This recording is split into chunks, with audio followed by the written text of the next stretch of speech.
الحمدللہ رب العالمین والصلاة والسلام علی اشرف الانبیاء والمرسلین نبینا محمد وعلی آلہ واصحابہ اجمعین وبعد۔ جدید مناہج کی حقیقت کے آج کے اس حلقے میں انشاءاللہ تبارک و تعالی ہمارے سامنے سوال نمبر 51 کا جواب، اور اس کے بعد اب انشاءاللہ تبارک و تعالی اس کی تشریح کے لیے، اس کی وضاحت کے لیے حاشیہ۔ تو آپ دیکھیں پیج نمبر صفحہ نمبر 279 اور سوال نمبر 51 کے جواب کے نیچے حاشیہ نمبر 1، اس میں شیخ نے جواب یہ دیا تھا: مبتدی طلباء کو میری نصیحت یہ ہے کہ ان علماء کی شاگردی اختیار کریں جو اپنے عقیدہ، علم اور خیر خواہی میں معتبر اور قابل اعتماد ہوں۔ اب یہ عالم کیسا ہو، علماء کیسے ہوں جن کی شاگردی اختیار کرنی ہے؟ کہتے ہیں قابل اعتماد ہو۔ اس پر شیخ کا حاشیہ بڑا عظیم الشان ہے، قیمتی ہے۔ کہتے ہیں یہاں عالم کے لفظ کا استعمال کس پر کیا جائے اس کے صحیح مفہوم کی تحدید کر لینا مناسب ہے۔ یہ بھی ایک مسئلہ ہے نا، عالم کا لفظ کس پر بولا جائے گا، عالم کا نام کس کے لیے استعمال کیا جائے گا؟ تو عالم کے لفظ کا استعمال کس پر کیا جائے گا، کون عالم کہلائے گا؟ اور میں یہاں ایک وضاحت کر دوں کہ اس سے پہلے صوبائی جمعیت اہل حدیث ممبئی سے اللہ کے فضل و کرم سے ایک کتاب ڈاکٹر عبد الرحمن بن معلیٰ اللویحق، جو جامعۃ الامام محمد بن سعود الاسلامیہ ریاض کے پروفیسر ہیں اور پختہ علم کے منہج کے مالک ہیں، ان سے ملاقات بھی ہوئی ہے ایک بار۔ تو ان کی کتاب ہے قواعد فی التعامل مع العلماء، قواعد فی التعامل مع العلماء۔ اس کا معنی تو یہ ہے کہ علماء کے ساتھ برتاؤ کے قواعد۔ یہ کتاب علماء کے حقوق کے نام سے صوبائی جمعیت سے چھپی ہوئی ہے، جس میں علماء ہی کے سلسلے میں ساری باتیں ہیں۔ اس میں اس سوال کا جواب یا اس نقطے کا جواب وہ پوری کتاب ہے علماء کے سلسلے میں۔ تو اس میں یہ بات بھی آئی ہے کہ علماء کسے کہا جائے گا، کب کہا جائے گا، کیا اصول ضابطے ہیں، ہے نا؟ علماء سے جو غلطیاں اگر ہوتی ہیں تو اس کو کیا کیا جائے گا، ہے کہ نہیں؟ جو افراط تفریط پائی جاتی ہے اس کا بھی اس کے اندر بہت مناسب جواب لکھا گیا ہے۔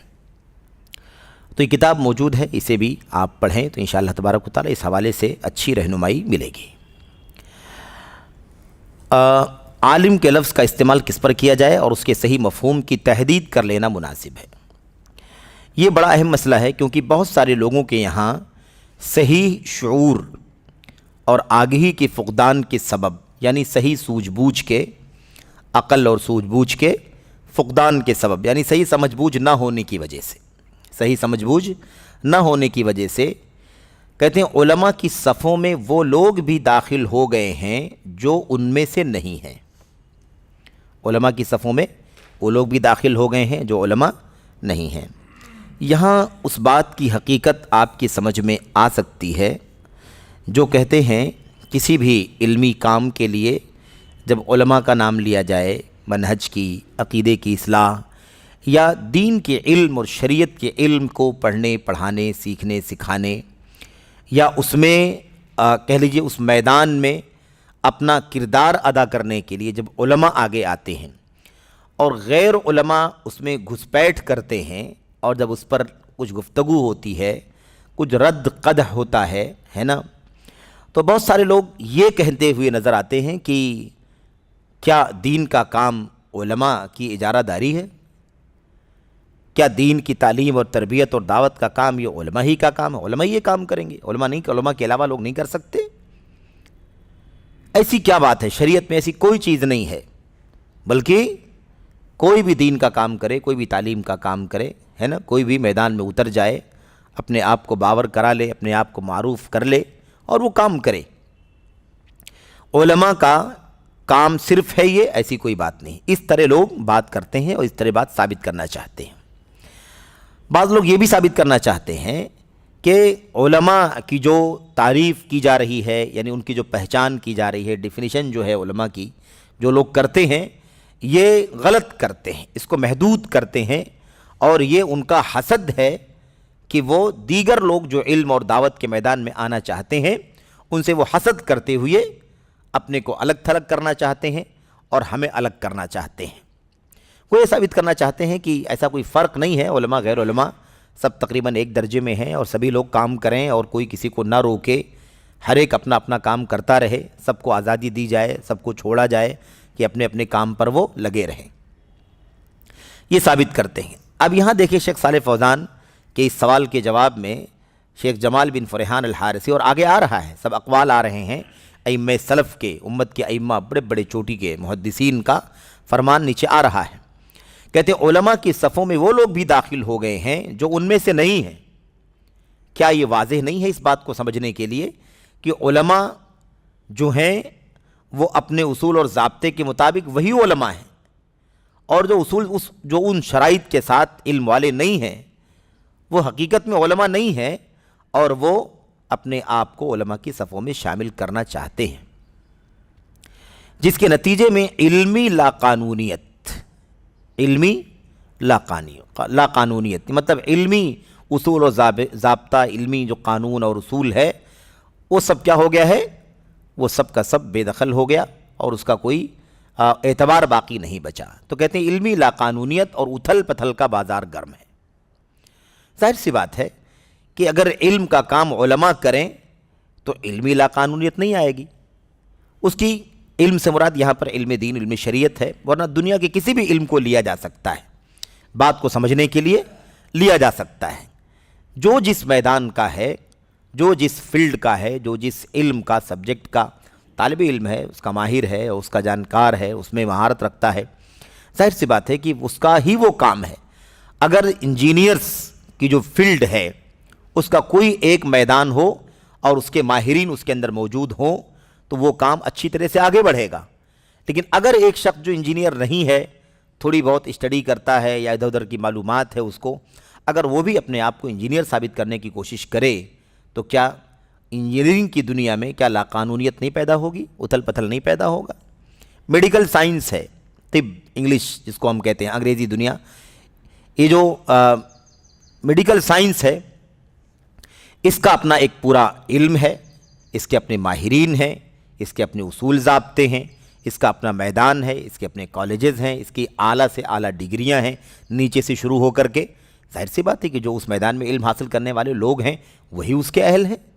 اگر کوئی چند دوائیں ادھر ادھر سے سیکھ لے، جان لے، یا کچھ پریکٹس کر کے کچھ موٹی موٹی چیزوں کا علم حاصل کر لے مثال کے طور پر، تو کیا اس کا درجہ ان ڈاکٹروں کے درجے جیسا ہو جائے گا جو اس علم کے ماہر ہیں؟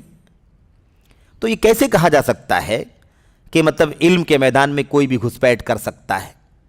بالکل اجارہ داری ہے۔ انجینئرز کا جو میدان ہے اس میں ان کی اجارہ داری ہے، وہی حقدار ہیں کہ اس کا کام کریں، کیونکہ وہی اس کے ماہرین ہیں۔ اس میں اگر دوسرے میدان کا آدمی گھسپیٹ کرے گا جس کی تھوڑی بہت معلومات ہے تو وہ خطرہ بن جائے گا، نقصان کا سبب بن جائے گا۔ میڈیکل سائنس کو سمجھنا کہ اس مسئلے کو سمجھنے کے لیے میڈیکل سائنس کی مثال سب سے زیادہ نازک ہے، اس لیے کہ اس میں جان جانے کا خطرہ ہے، اس کا تعلق صحت سے ہے، عافیت سے ہے۔ اور اس سلسلے میں علامہ بکر بن عبداللہ ابو زید رحمۃ اللہ علیہ نے اپنی کتاب التعالم و اثرہ علی الفکر کتاب کے اندر بہت اچھی طرح سے مسئلے کو سمجھایا ہے، اس پورے پہلو کو۔ وہ باقاعدہ کہتے ہیں کہ لوگوں کی جان بچانے کے لیے ڈاکٹروں پر روک تھام لگائی جائے گی کہ جو ڈاکٹر نہیں ہے وہ ڈاکٹر بن کر کے میدان میں نہ آئے، تاکہ جماعت کی جان بچائی جائے، عوام کی جان بچائی جائے، کیونکہ جان کے لیے خطرہ ہے۔ یہ عمارتیں ہیں، ان کے لیے سول انجینئرز لگتے ہیں، اس کا پورا ڈھانچہ تیار کرنے کے لیے، اس کا پورا پلان بنانے کے لیے، یا آرکیٹیکٹ لگتے ہیں۔ کہتے ہیں اس ڈھانچے کو سلامت رکھنے کے لیے، اور ایک نہیں، اسی آبادی سے، اسی ڈھانچے سے جب آبادی بڑھتی ہے تو ایسے ڈھانچے بہت سارے بنتے ہیں، پورا ملک مل کر کے ایک شہر بن جاتا ہے، پورا مل کر کے ایک ملک بن جاتا ہے، پوری دنیا کے بڑے بڑے شہر وجود میں آتے ہیں۔ کہتے ہیں ان کی سلامتی کے لیے ایسے گھسپیٹھیوں کی روک تھام کی جائے گی جو اس میدان کے نہیں ہیں اور گھسپیٹ کرتے ہیں۔ ایسے ہر چیز کی وہ مثال دیتے ہیں، مثال دے کر کے سمجھاتے ہیں کہ جب یہ ساری چیزیں اتنی اہم ہیں تو لوگوں کی ایمان و عقیدے سے، منہج سے کھلواڑ کرنے کے لیے کیا غیر علماء کی روک تھام نہیں کی جائے گی؟ بالکل کی جائے گی۔ اور خلافت بنو عباسیہ، خلافت بنو امیہ اور خلافت بنو عباسیہ میں واقعات موجود ہیں کہ وقت کی حکومتوں نے ایسے لوگوں کی روک تھام نہیں کی بلکہ ایسے لوگوں کو پکڑوا کر کے انہیں سزا بھی دی، سر عام سزائیں دی گئیں ایسے لوگوں کو، کیونکہ وہ امت کے ایمان اور عقیدے کے لیے خطرہ بن رہے ہیں۔ اس لیے یہ بات سمجھنے کی ہے۔ اور اللہ کے نبی علیہ الصلوۃ والسلام نے فرمایا تھا طب کے بارے میں خاص طور پر، من تطبب ولیس عنده علم بطب فهو ضامن، جو طبابت کرتا ہو یعنی ڈاکٹری کرتا ہو، اس کے پاس ڈاکٹری کا صحیح معنوں میں علم نہ ہو، اگر اس نے کوئی غلطی کی تو وہ ضامن ہوگا، اور غلطی کرنا حتمی ہے۔ یہاں بھی ایک شبہ پیدا کرتے ہیں لوگ، کہتے ہیں کیا بھائی علماء سے غلطی نہیں ہو سکتی ہے؟ علماء سے ہونے والی غلطی الگ ہے اور جہلا سے ہونے والی غلطی الگ ہے۔ ایک علم والا غلطی کرتا ہے وہ بشری غلطی کرتا ہے، لیکن ایک آدمی علم والا ہی نہیں ہے تو ظاہر سی بات ہے کہ جب اس کا علم نہیں ہے تو وہ صبح شام غلطیاں کرے گا، ہر دم غلطیاں کرے گا، کچھ بھی کرے گا۔ اس لیے یہ بات سمجھنے کی ہے اس طرح سے۔ اور یہ مسئلہ ایسا نہیں ہے کہ جسے بہت زیادہ سمجھانے کی ضرورت ہے۔ اگر ہوس نہ ہو، خواہشات نفسانی کا غلبہ نہ ہو، نفس پرستی نہ ہو، دنیا پرستی نہ ہو، شہرت کی ہوس نہ ہو، تو میں سمجھتا ہوں کہ یہ مسئلہ سمجھنا بہت زیادہ آسان ہے، کوئی مشکل نہیں ہے، بڑی آسانی سے اس کو سمجھا جا سکتا ہے۔ لیکن شہرت کی بلندیاں خاص طور پر انسان کو مجبور کر دیتی ہیں۔ اگر علم کے اصولوں کا پتہ نہ ہو اور اللہ تبارک و تعالیٰ کے ہاں جواب دہی کا اندیشہ نہ ہو اور جاہل عوام کا اندھا سپورٹ نہ ہو، تو میں سمجھتا ہوں کہ اس مسئلے کو سمجھ لینا اور رجوع کر لینا بھی بہت زیادہ آسان ہے۔ لیکن یہ مسائل ہر دور میں پیچیدگی کا باعث رہے ہیں، اور اس وقت خاص طور پر چونکہ میڈیا کا دور ہے یہ، اور اس لیے یہ فتنہ اور زیادہ تیزی کے ساتھ پھیل رہا ہے، ورنہ یہ فتنے ہر دور میں رہے ہیں۔ آئے گی بات مستقل قصاص کے بارے میں، قصہ گوؤں کے بارے میں، جو ادھر ادھر کے واقعات اور کہانیاں اور قصے لوگوں کے دلوں کو کھینچنے کے لیے، اور جھوٹے واقعات تاکہ لوگوں کے دلوں میں رقت پیدا ہو، لوگ روئیں اور لوگ آخرت کو یاد کریں، فلاں کریں، ان تمام مقاصد کے پیش نظر جو قصے اور واقعات بیان کرنے والے تھے، ایسے لوگوں کی سخت مذمت کی گئی ہے۔ اللہ کی کتاب، اللہ کے نبی علیہ الصلوۃ والسلام کی سنت کے علاوہ سلف امت کی سیرت کے اندر سختی سے مذمت کی گئی۔ حدیث رسول میں بھی مذمت ہے، حدیث رسول کے علاوہ اسلاف کی زندگیوں میں ہم مطالعہ کریں تو ہمیں بہت سارے نمونے ملیں گے کہ وہ ان سے روکتے تھے کہ یہ قصہ گو حضرات جو ہیں یہ امت کے ایمان و عقیدے کے لیے سخت خطرہ ہے، اور اس میں کوئی بڑی شخصیت ہو، چھوٹی شخصیت ہو، مقبول ہو، معروف ہو، مشہور ہو، اونچا مقام ہو، کوئی اعتبار نہیں ہے۔ جس حیثیت سے مقام اونچا ہے وہاں اونچا ہے، یہاں وہ کام غلط ہے جو آپ کا میدان نہیں ہے، جس کا آپ کو حق شریعت نہیں دیتی ہے۔ خیر دیکھیں، کہتے ہیں کہ علماء کی صفوں میں وہ لوگ بھی داخل ہو گئے ہیں جو ان میں سے نہیں ہیں، جس کے نتیجے میں علمی لاقانونیت اور اتھل پتھل کا بازار گرم ہے، اور اس کا کڑوا گھونٹ اس وقت ہم پی رہے ہیں۔ 30 سال 35 سال پہلے تقریباً میں سمجھتا ہوں کتاب کا اگر پہلا ایڈیشن رہا ہوگا، یہ ایڈیشن نہیں، جب یہ سوالات جوابات ہوئے ہیں، یہ تقریباً آج سے 30 سے 35 سال پرانی بات ہے۔ کہتے ہیں چنانچہ عوام الناس میں عموماً اور طلب علم میں خصوصاً بہت سارے لوگوں نے یہ گمان کر رکھا ہے کہ جو بھی کوئی کتاب تالیف کر دے یا کسی کتاب کے مخطوطہ قلمی نسخہ کی تخریج کر دے یا خطبہ دے دے، یعنی لیکچر دے دے، خطبہ بمانا لیکچر ہے، یعنی کچھ بھی خطاب کر دے یا تقریر کر لے، وہ عالم ہے۔ دیکھا آپ نے، حیرت کی بات ہے کہ کوئی کتاب دین کے علم کے میدان میں اگر کوئی کتاب تصنیف کر دے تو اس کو لوگ عالم سمجھ لیتے ہیں۔ اس پر شیخ صالح فوزان اور ان کے شاگرد شیخ جمال حارثی اعتراض کر رہے ہیں۔ تو میرے بھائیوں، آج کل جو ہے وہ تو کرایہ داری چل رہی ہے، کرایہ داری ہے، ان کو لے کر کے مدارس کے فارغین کو، علماء کو لے کر کے کوئی ٹاپک تیار کرواتا ہے، کوئی مضمون تیار کرواتا ہے، اس کی تخریج کرواتا ہے، اس کی ترجمے کرواتا ہے، اس کے بعد نوٹ کر کے، اور اس کے بعد دنیاوی وسائل ہیں، لوگ اس کو تیار کر کے آ کر کے مقرر بن کر کے لوگوں کے سامنے مسائل پیش کرتے ہیں۔ تو یہ صورتحال ہے۔ آپ بتائیے کہ کہتے ہیں کہ اس کو لوگ عالم سمجھ لیتے ہیں، ان لوگوں کو شیخ نے جو مثال دی تو بہت اونچی مثال دی ہے۔ آج کل تو حالت یہ ہے کہ علماء کی بڑی تعداد کی یہی حیثیت، فارغین کی بڑی تعداد کی حیثیت، تو جن کی بات کی جا رہی ہے ان کے بارے میں کیا کہا جا سکتا ہے؟ کہتے ہیں جبکہ در حقیقت اس دور میں عالم کہے جانے کے مستحق لوگ کم اور کم سے کم ہیں اور بہت ہی کم ہیں. قلیل ہیں، اقل ہیں، اقل من القلیل ہیں، یعنی بالکل کم ہے، نادر ہیں، نایاب ہیں. شیخ جمال بن فرحان الحارثی کہہ رہے ہیں، کہتے ہیں کیونکہ عالم کی کچھ صفات اور خوبیاں ہوتی ہیں جن میں سے بہت سی خوبیاں اس وقت علم سے نسبت رکھنے والے بہتوں میں نہیں پائی جاتی ہیں. کیا کریں گے، ہم لوگ تو بہت یعنی اتر گئے ہیں نیچے، اور اس کے بعد ہم فیصلہ کر رہے ہیں. یہ دیکھیے ان باتوں کو سن کر کے آپ کو کیسا لگتا ہے. اس کے بعد کہتے ہیں عالم وہ نہیں ہے جو اپنے خطبوں اور تقریروں وغیرہ میں بڑا فصیح و بلیغ ہو، یعنی زبان تیز ہو، چرب زبانی ہو، الفاظ اچھے استعمال کرتا ہو، جچے تلے جملے استعمال کرتا ہو، لوگوں کو کھینچنے اور لوگوں کو اپیل کرنے کی صلاحیت رکھتا ہو. آج کل لوگوں نے معیار بنا لیا، بولے ان کی بات بہت سمجھ میں آتی ہے. سمجھ رہے ہیں؟ مطلب وہ کیا ہے، اس کی باتیں بہت زیادہ اپیل کرتی ہیں، طبیعت لوگوں کی مائل ہوتی ہے، لوگ اس کی طرف زیادہ راغب ہوتے ہیں، اور رجحان لوگوں کا اس کی طرف بڑھتا ہے کیونکہ اس کے بولنے کا انداز، لب و لہجہ، اس کا جملہ، اس کی سٹائل، اس کا ایکشن بہت اچھا لگتا ہے. یہی لوگوں نے معیار بنا لیا. شیخ کیا کہتے ہیں؟ کہتے ہیں کہ جو اپنے خطبوں اور تقریروں وغیرہ میں بڑا فصیح و بلیغ ہو، یعنی زبان اچھی ہو. آپ دیکھیے فصیح و بلیغ بھی کوئی نہیں ہے آج کل کے دور میں، جس انداز سے جو چل رہا ہے ماحول علم کے حوالے سے، فصیح و بلیغ لوگ نہیں ہیں، لیکن اتنی سی بات ہے کہ لوگ ان کی طرف راغب ہیں کیونکہ ان کا بولنا، ان کا چالنا، اس کا لب و لہجہ، اس کا انداز اچھا لگتا ہے، لوگوں کو پسند آتا ہے. ظاہر ہے کہ اس کے اندر بہت کچھ چٹکلے بھی ہوتے ہیں، بہت کچھ اس کے اندر کہہ لیجئے کہ کھینچنے والی، راغب کرنے والی چیزیں بھی ہوتی ہیں، اور ہنسنے کھلکھلانے کی باتیں بھی ہوتی ہیں، اس کے اندر مضحکہ خیز باتیں بھی ہوتی ہیں.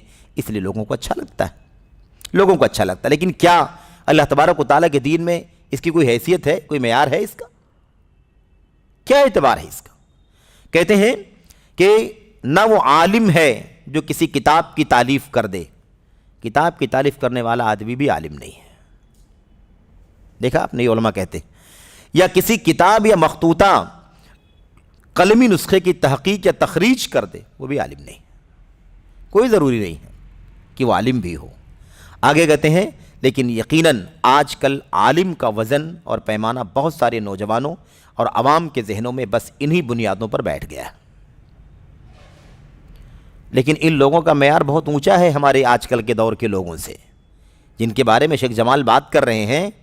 یہ بہت اونچے تھے کہ کم سے کم کسی مصنف، کسی باحث اور کسی مخطوطے کے ایڈٹ کرنے والے یا کسی تخریج کرنے والے کو وہ عالم سمجھ بیٹھتے تھے، تب بھی ان کا معیار اونچا تھا. آج کل تو ایک کوئی نشرہ بھی نہیں لکھنے کے قابل ہیں لوگ، لیکن وہ علم کے میدان پر، علم کے دوش پر، علم کی دنیا میں بہت مشہور ہیں. تو یہ صورتحال بن گئی ہے. کہتے ہیں کہ اس سلسلے میں حافظ ابن رجب حنبلی رحمہ اللہ، یہ مجھے یاد پڑتا ہے کہ غالباً یہ کچھ 905 کے یا 705 کے غالباً عالم ہیں، 709 کے یا 705 کے، مجھے تھوڑا سا اشتباہ ہے ان کی سن وفات کے بارے میں. بہرحال کہتے ہیں، یہ اپنی کتاب میں لکھتے ہیں، دیکھیے غور سے، کہتے ہیں ہم کچھ جاہل لوگوں کی آزمائش سے دوچار ہیں. 1444 میں ہم بات کر رہے ہیں، یہ آج سے کم 700-800 سال پہلے کی بات کر رہے ہیں. کہہ رہے ہیں کہ ہم کچھ جاہل لوگوں کی آزمائش سے دوچار ہیں جو متاخرین میں، یعنی بعد کے دور میں بعض لمبی چوڑی باتیں کرنے والوں کے بارے میں یہ عقیدہ رکھتے ہیں کہ وہ اپنے متقدمین سے زیادہ علم والے ہیں. دیکھ رہے ہیں؟ یعنی سلف کے علماء کا انداز آپ دیکھیں، ان کا معیار آپ دیکھیں، ان کا تقویٰ دیکھیں، اور اس طرح کے فتنوں میں یہ کتنا پریشان ہوتے ہیں، کتنا الجھن محسوس کر رہے ہیں. کتابوں میں انہوں نے لکھا اس چیز کو کہ آج کل ہم لوگ کچھ ایسے جاہلوں کی آزمائش سے دوچار ہیں جو متاخرین میں بعض لمبی چوڑی باتیں کرنے والوں کے بارے میں، بات کے لوگ ہیں، علم کی گہرائی نہیں، علم کا مطالعہ نہیں، شاگردی نہیں، استاد سے کسب فیض نہیں، لیکن لمبی چوڑی بات کرنا ان کو آتا ہے، فلسفے نکالنا آتا ہے، نکتے نکالنا آتا ہے، لوگوں کو کیسے کھینچا جائے، اس طرح کی بات کرنا ان کو بہت آتا ہے. یہ چیزیں دیکھ کر کے یہ سمجھتے ہیں کہ یہ لوگ متقدمین سے زیادہ علم والے ہیں. یعنی گویا لفاظی، چرب زبانی، زیادہ باتیں کرنا، ادھر ادھر کی باتیں لا کر کے باتوں کو بڑھانے والوں کو، کیونکہ باتیں زیادہ ہیں، اور سلف امت ایک دم کٹ ٹو کٹ باتیں کرنے والے تھے، ان کا ایک ایک لفظ متن ہے، ٹیکسٹ ہے، اس کی شرح کرنے کی ضرورت پڑتی ہے. تو اس بنیاد پر یہ زیادہ بولنے والے ہیں، اس لیے ان کو ان سے بڑا عالم سمجھ. معیار کیا بن گیا؟ معیار بن گیا جو زیادہ لفاظی کر سکتا ہو، چرب زبانی کر سکتا ہو، وہ بڑا عالم ہے.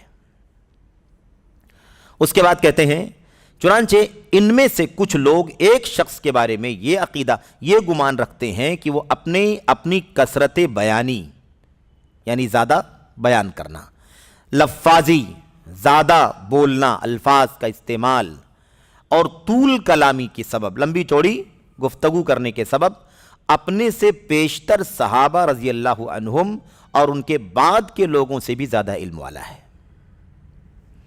کوئی بہت بڑا درد ہے نا جو بیان کر رہے ہیں.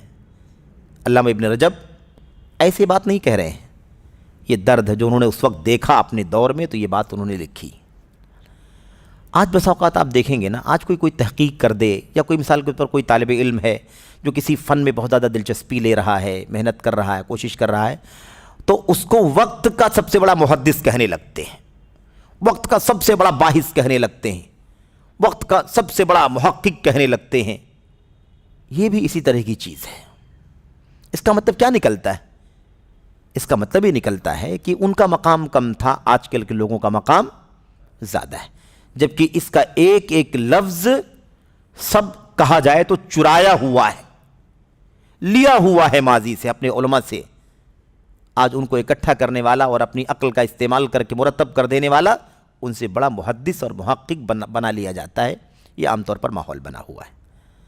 یہ دراصل مبالغے ہیں، اس کی گنجائش اللہ تبارک و تعالیٰ کے دین میں نہیں ہے. بڑے بڑے علماء جو ہمارے مرجع ہیں آج سعودی عرب کے اندر، وہ اپنے آپ کو کبھی علماء نہیں کہتے، اپنے آپ کو طلبہ کہتے ہیں. عام طور پر آپ دیکھیں گے کہتے ہیں ہناک طلبۃ العلم یفتون فی بعض المسائل العلمیہ، کہتے ہیں بعض طلب علم ہیں جو بعض علمی مسائل میں فتویٰ دیتے ہیں. میرے بھائیو، علماء کون ہیں؟ علماء وہ علامہ ابن باز ہیں، علامہ ابن سیمین ہے، شیخ صالح فوزان ہیں، علامہ البانی رحمۃ اللہ علیہ ہیں. یہ علماء ہیں، سمجھ رہے؟ یہ کون ہیں؟ یہ علماء ہیں. بقیہ ان کے جو شاگردان ہیں وہ علماء نہیں ہیں، طلب علم ہیں. یہ ان کا مقام تھا. تو آج میں کہہ رہا تھا آپ سے کہ ہمارا معیار کتنا نیچے آ چکا ہے، اور ہم کتنا نیچے آ چکے ہیں، اس کے بعد فیصلہ کرتے ہیں کہ اس میں یہ بھی عالم ہے، یہ بھی عالم.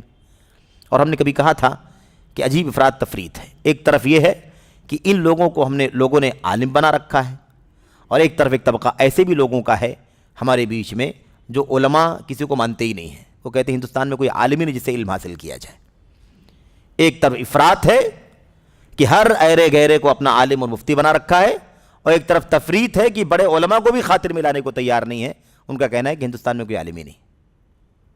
کتنی بڑی مصیبت، کتنا بڑا المیہ ہے یہ امت کے لیے. کہاں جا رہی ہے امت، کہاں جا رہے ہیں ہمارے نوجوان، اور کیسے لوگوں نے ایک طرح سے مطلب کہہ لیجئے کہ اس طرح کے ماحول یا اس طرح کا ایک جال بنا رکھا ہے کہ عوام کو اس سے نکلنے نہیں دینا چاہتے ہیں. علماء سے قریب لایا جائے، علماء سے خود قریب ہوا جائے، اور عوام کو علماء سے قریب کیا جائے، نوجوانوں کو علماء سے قریب کیا جائے، تاکہ وہ ٹھوس علم علماء سے کبار علماء سے علم حاصل کریں، ہر طرح کی انحرافات سے اپنے آپ کو بچائیں. یہ ہے. آگے کہتے ہیں متاخرین میں بہت سے لوگ اس فتنے میں مبتلا ہو گئے ہیں. متاخرین میں یعنی بعد کے لوگوں میں کچھ لوگ، بہت سے لوگ اس فتنے میں مبتلا ہو چکے ہیں، اور یہ گمان کر لیا ہے کہ جو شخص دینی مسائل میں بہت زیادہ گفتگو، بحث و تکرار، حجت اور جھگڑا کرنے والا ہو، وہ ان سے زیادہ علم والا ہے جو ایسے نہیں ہیں. یہ ماحول بن گیا. اب اگر حافظ ابن رجب حنبلی رحمۃ اللہ علیہ اگر اپنے زمانے میں یہ بات کہہ رہے ہیں، اور اگر آج یہ 1444 والا ہندوستان دیکھ لیتے تو کیا کہتے؟ اندازہ لگائی کیا کہتے. اس وقت یہ حالت ان کی تھی تو انہوں نے اس بات کو بیان کیا ہے. تو یہ صورتحال ہے. اس کے بعد شیخ جمال اب اپنی بات کہتے ہیں یہ امام ابن رجب رحمۃ اللہ علیہ کے زمانے کی بات ہے. اگر آج ہمارے زمانے کی علمی دعوے داروں کو وہ جانتے تو کیا کہتے؟ متعالمین، علمی دعوے دار ان کو جانتے تو کیا کہتے؟ جنہوں نے اپنی باتوں سے، دیکھیے، جنہوں نے اپنی باتوں سے کیسٹوں اور کتابوں کو بھر رکھا ہے، اتنی ساری باتیں دنیا بھر کی کیسٹیں، اتنی ساری باتیں دنیا بھر کی کتابیں، کیسٹیں کتابیں بھر رکھی ہیں، لیکن علم سے کورے ہیں، لفاظی ہیں، دنیا بھر کی باتیں ہیں، زبان ہے، چرب زبانی ہے، باتیں کرنا بہت آتا ہے، یہ ہے۔ چنانچہ جو لوگ ہر ہفتہ ان کے بکثرت کیسٹیں نشر کرنے اور ہر مہینہ کتابیں چھاپنے کے سبب ان سے دھوکہ کھا رہے ہیں اور نتیجتاً انہی کو علماء سمجھ رہے ہیں۔ دیکھا آپ نے؟ اب سوچتے ہیں کہ یار یہ آدمی کتنا ٹیلنٹ ہوگا، ہر ہفتے اس کی کتاب آتی ہے، ہر ہفتے اس کی کیسٹیں نکل رہی ہیں۔ جیسے آج کل کہتے ہیں یار اس ٹاپک پر دیکھتا ہوں تو علماء کی کوئی تقریر نہیں ہے، اور فلاں کو دیکھتا ہوں، فلاں ڈاکٹر کو، انجینئر کو، وکیل کو، اس برادر کو، تو آپ کو دنیا کے ہر شریعت کے ہر علم میں، ہر مسئلے میں آپ کو ان کی تقریریں مل جائیں گی۔ یہی ماحول ہو گیا نا کہ وہ زیادہ بولتے ہیں تو زیادہ علم والے ہیں، یہ علم والے نہیں بولتے ہیں تو اس کا مطلب یہ علم والے ہی نہیں ہیں۔ اس کے لیے بھی علم چاہیے کہ کیا بولنا چاہیے، کب بولنا چاہیے، کتنا بولنا چاہیے، اس کے لیے بھی علم درکار ہے۔ بیچارے محروم ہیں، اس سے تو کیا کر سکتے ہیں، اس لیے جو بھی چاہتے ہیں بولتے ہیں۔ ہر موضوع پر ان کے خطابات ہیں جن مسائل میں امت کے علماء توقف کرتے ہیں کہ اس میں کوئی سٹینڈ قائم کرنا مشکل ہے، اللہ تبارک و تعالیٰ کے یہاں جواب دہی کا مسئلہ ہے۔ تو یہ بات سمجھنے کی ہے۔ علامہ ابن رجب حنبلی رحمۃ اللہ علیہ اسی بات کو بیان کر رہے ہیں۔ آگے پھر ابن رجب رحمۃ اللہ علیہ کی بات نقل کرتے ہیں، کہتے ہیں بہرکیف یہ بات سمجھ لینا واجب ہے کہ ایسا نہیں ہے کہ ہر شخص جو علم کے بارے میں بکثرت لمبی چوڑی باتیں کرتا ہو وہ ان لوگوں سے زیادہ علم والا ہے جو ایسے نہیں ہیں۔ تو لفاظی، چرب زبانی، بہت زیادہ باتیں کرنا یہ علم کی دلیل نہیں ہے۔ لوگ بہت گنواتے ہیں نا، اتنے ویڈیوز ہو چکے، اتنے شارٹ کلپس ہو چکے، اتنے اس کے پمفلیٹ ہو چکے، اتنے سوال کا جواب دیا ہے، اتنے پمفلیٹ چھپے ہوئے ہیں۔ تو یہ کثرت والا معیار جو لایا گیا ہے، اس کثرت کا معیار کہیں بھی سلف کے ہاں دلیل نہیں ہے، کسی بھی میدان میں کثرت دلیل نہیں ہے۔ اور آئے گی بات، ہو سکتا ہے یہاں آئے یا آگے آئے، میں صرف اشارہ کر دوں کہ علامہ ابن القیم رحمۃ اللہ علیہ کہتے ہیں کہ مطلب اس کا ترجمہ کر دیتا ہوں، معنی بتا دیتا ہوں تاکہ وقت زیادہ نہ جائے، وقت بہت ہو گیا۔ کیا کہتے ہیں کہ کلام السلف قلیل کثیر البرکہ، سلف کی باتیں تھوڑی تھیں، زیادہ برکت والی تھیں، وکلام الخلف کثیر قلیل البرکہ، اور بعد کے لوگوں کی باتیں بہت زیادہ ہیں لیکن برکت کے اعتبار سے بہت کم ہیں۔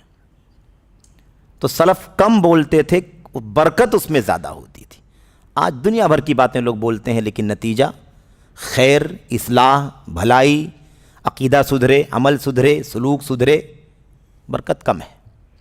یہ سلف کے بارے میں ابن قیم رحمۃ اللہ علیہ نے بہت پہلے یہ بات کہی ہے۔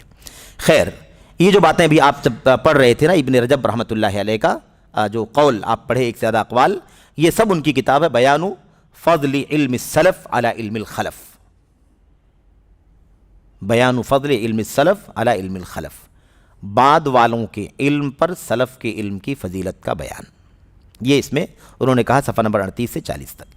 اسی طرح اس دور میں عالم کا لفظ کس کے لیے استعمال کیا جائے گا، اس کی تمیز درازی عمر سے بھی کرنی چاہیے۔ بہت اہم چیز کہہ رہے ہیں، یہ کہہ رہے ہیں کہ علم کے معاملے میں عمر بھی، علم کے ساتھ زندگی لمبی گزر رہی ہے، علم کا مشغلہ اسی میں عمر گزر گئی، 50 سال ہو گئے، 60 سال ہو گئے، 70 سال ہو گئے، اس کا بھی بہت زیادہ اعتبار ہے علم کے اندر۔ نہ عمر ہے، ابھی اتنی گہرائی نہیں، ابھی عمر ہی نہیں گزری تو کوئی علم وحی والا تو نہیں ہے کہ اللہ تعالیٰ سینے میں ڈال دے، سیکھنے سے ہی حاصل ہونے والا ہے نا۔ علم وقت گزرنے کے ساتھ ہی علم و تجربہ آئے گا، تو عمر کم ہے، ابھی وہ گہرائی نہیں آ سکتی ہے، اس کا بھی علم کے اندر بہت بڑا اعتبار ہے۔ کیا کہتے ہیں، تو اس کی تمیز درازی عمر سے بھی کرنی چاہیے، اور حصول علم میں اس بات کی شرط ہونی چاہیے کہ عمر رسیدہ، کہنا مشق، یعنی کیا مطلب، لمبا تجربہ، اور سینئر علماء سے علم حاصل کیا جائے، نو عمروں سے نہیں، جن کے پاس علم کا تجربہ ہے، 20 30 40 50 سال کا علمی تجربہ گہرا، وہی ان کا اوڑھنا بچھانا پڑھنا لکھنا ہے نا، وہی کام ہی ہے ان کا، ان لوگوں سے علم حاصل کیا جائے۔ کیونکہ عمر رسیدہ شخص کہتے ہیں بالخصوص اس زمانے میں، بالخصوص اس زمانے میں، یہ کون کہہ رہا ہے؟ یہ شیخ جمال کہہ رہے ہیں، بالخصوص اس زمانے میں، کیونکہ عمر رسیدہ شخص وسیع علم والا۔ اچھا یہ بات آ رہی ہے، ایسا نہیں کہ مطلب یہ بات شیخ جمال کہہ رہے ہیں، اس کی دلیل بھی آ رہی ہے آگے۔ کہتے ہیں کہ اس زمانے میں کیونکہ عمر رسیدہ شخص وسیع علم والا، پختہ سوجھ بوجھ والا اور نفس پرستی کے غلبے وغیرہ سے بعید تر ہوتا ہے، کیونکہ اس کے پاس علم کا تجربہ ہوتا ہے۔ اس سلسلے میں عبداللہ بن مسعود رضی اللہ تعالیٰ عنہ فرماتے ہیں، مشہور قول ہے، لا یزال الناس بخیر ما اخذوا العلم عن اکابرہم وعن امنائہم وعلمائہم فاذا اخذوه عن صغارہم وشرارہم ہلکوا۔ لوگ اس وقت تک خیر و بھلائی میں رہیں گے جب تک علم اپنے بڑوں، اپنے امانت داروں اور اپنے علماء سے لیتے رہیں گے، اور جب اپنے چھوٹوں اور برے لوگوں سے علم حاصل کریں گے تو ہلاک ہو جائیں گے۔ یہ بات ہم اس سے پہلے بھی پڑھ چکے ہیں، مشہور قول ہے اور قاعدہ ہے، ایک قاعدہ، ایک اصول، پرنسپل کی حیثیت ہے ابن مسعود رضی اللہ تعالیٰ عنہ کی اس قول کی۔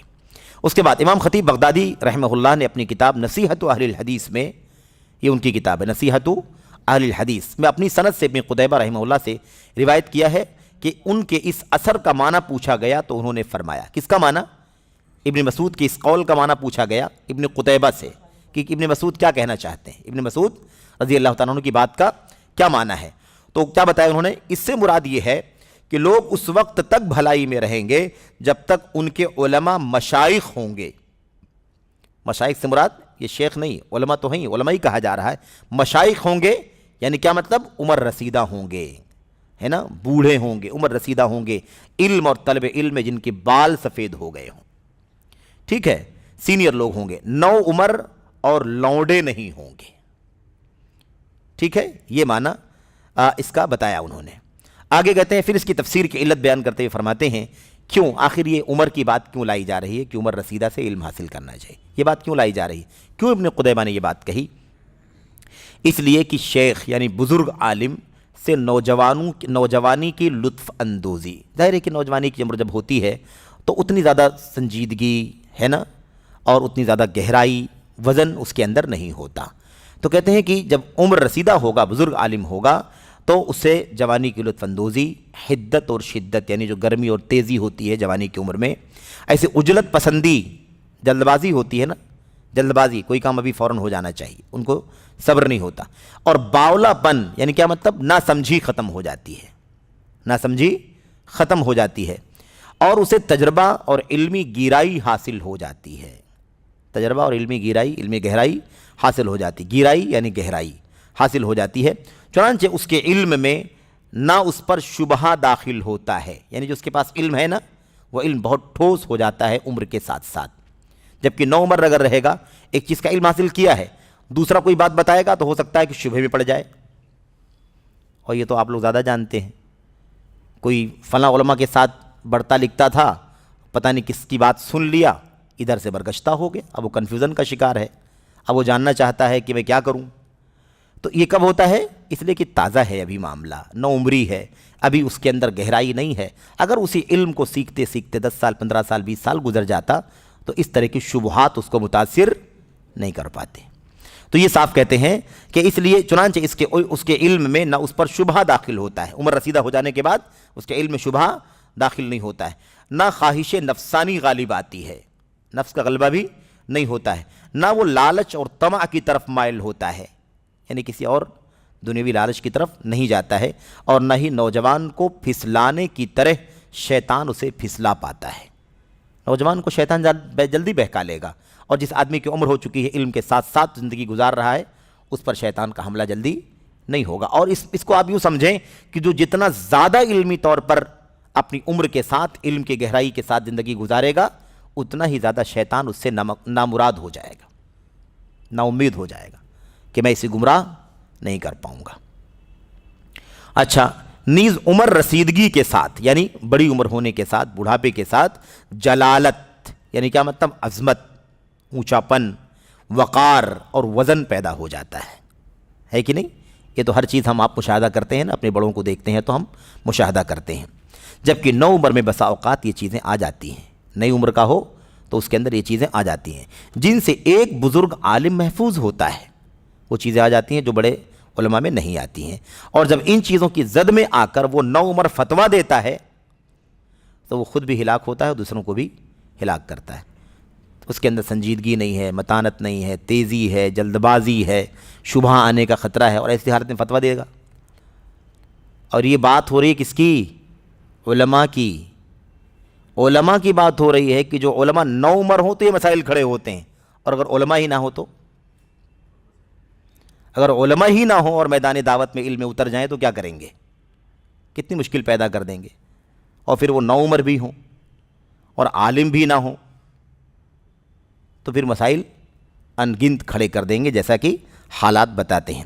اچھا، اس کے بعد دیکھیے امام ابن عبد البر رحمہ اللہ نے اپنی کتاب جامع بیان العلم و فضلہ میں ایک باب قائم کیا ہے جس کا عنوان ہے، ترجمہ کہتے ہیں، اس بات کا بیان کہ مجازی نہیں بلکہ حقیقی طور پر فقیہ یا عالم کہلانے کا حقدار کون ہے اور علماء کے نزدیک فتویٰ دہی کس کے لیے جائز ہے۔ ایک چیپٹر قائم کیا، باب، مجازی نہیں، حقیقت میں عالم اور فقیہ کون کہلائے گا اور فتویٰ کون دے سکتا ہے۔ ہم نے شروع میں کہا تھا نا کہ یہ کتاب بڑی عظیم الشان ہے۔ آپ دیکھیں، علم اور اہل علم کی فضیلت پہ کتاب ہے، لیکن باب، اس کے اندر ایک باب یہ بھی ہے کہ علماء کون کہے جائیں گے اور فتویٰ کون دے سکتا ہے، کیونکہ اس کا تعلق براہ راست علم سے ہے، ڈائریکٹ اس کا تعلق کس سے ہے؟ علم سے، اس لیے یہ بات بیان کرتے ہیں۔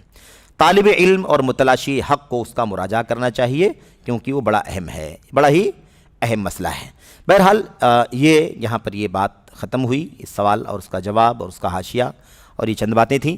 اللہ سے دعا کرتے ہیں کہ اللہ تبارک و تعالی ہمیں اور آپ کو ان نصیحتوں پر جو شیخ صالح فوزان کی اور ایسے ہی شیخ جمال فریحان کی اور ایسے ہی حافظ ابن رجب الحنبلی رحمۃ اللہ علیہ کے اقوال اور دیگر باتیں جو بیان کی گئی ہیں، اللہ تعالیٰ ان کی روشنی میں ہمیں نصیحت حاصل کرنے کی توفیق عطا فرمائے۔ آمین رب العالمین، وصلی اللہ وسلم وبارک علی نبینا محمد وعلی آلہ وصحبہ اجمعین۔ السلام علیکم ورحمۃ اللہ وبرکاتہ۔